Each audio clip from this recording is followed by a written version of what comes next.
any candidates primary or running against them because they were her friends and they're from the South Florida, group, and she works with them. Really? And her job at the time, we only had one description, to flip districts, taking a red district and turning it into a blue district. Thus the name Red to Blue. Right. That was her job. And she said, nope, I won't do it with any of the South Florida members of Congress. Well, sorry. So even Rob was forced to fire her at that time. She was fired from the job. Ironically, she wound up as head of the DNC not that much later. It's just amazing that they let someone like that do this. Speaking of her, by the way, I hadn't been thinking about it, but I'm working on a story now that is mind-boggling. I mean, I'm having a hard time believing it myself. But you live down there, so maybe you've seen this in the local papers about this Saudi family, the Al Rashid family. You know anything about them? No. So the head of this family is one of the key advisors to the king of Saudi Arabia. This family is richer and more important than the Bin Laden family. Right. I'm not talking about just a bunch of rich rug merchants from Saudi Arabia. I'm talking about one of the 5 top families that runs that country, the Al Rashids. Okay. Well, turns out that a bunch of his sons live in the United States, and they have been financing. And when I say financing, I don't mean giving a max donation. I mean they're financing to the tune of hundreds of thousands of dollars.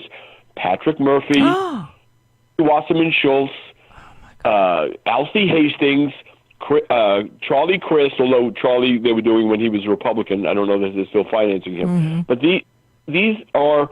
I mean, why is the son of one of Saudi Arabia's top advisors to their government giving so much money to Patrick Murphy, who's on the Intelligence Committee? Now, this all started coming out recently because this guy, Al Rashid, brutally beat up his wife, who was Patrick Murphy's finance director, and she had been funneling all this money from her relatives in Pennsylvania, from her brother-in-laws and her grandmother. All these people were giving max donations to Patrick Murphy, and it was all Al Rashid's money. And he beat her up really, really badly, and that made the papers in South Florida. And today, Murphy, under lots and lots of pressure, said he's returning the money. Oh, really?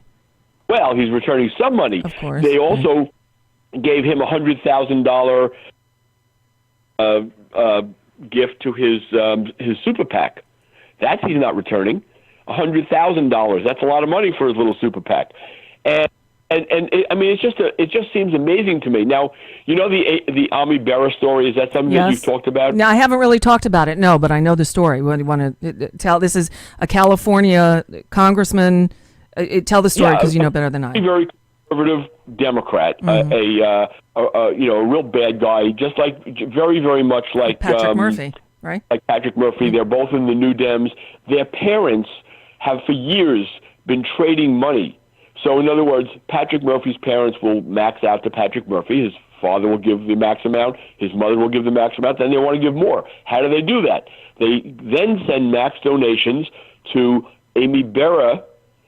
In return, Ami Bera's father will then max out to Patrick Murphy year after year after year. Well, he pled guilty yesterday and is going to prison for that. When I say he, I mean Ami Bera's father, because the feds went after him and they got him, and he admitted he admitted what he was doing. He's going to prison, probably for 2 years. What about Thomas and Leslie Murphy? Now, there's a lot of speculation that they're now being investigated since they were doing the exact same thing. I mean, you can't. It's a trade. So there's two sides of the trade. One side is Ami Bera's parents giving lots. Father giving lots of money to Patrick Murphy, and then the other side of the trade is Patrick Murphy's parents giving lots of money to Ami Bera, thousands of dollars. Mm-hmm. So that's something that I'm watching really closely. So this morning, Patrick Murphy announces he is returning the money or giving it to charity or something that he got from from Amy Berra. But this, by the way, this is probably the reason that Steve Israel has decided to retire.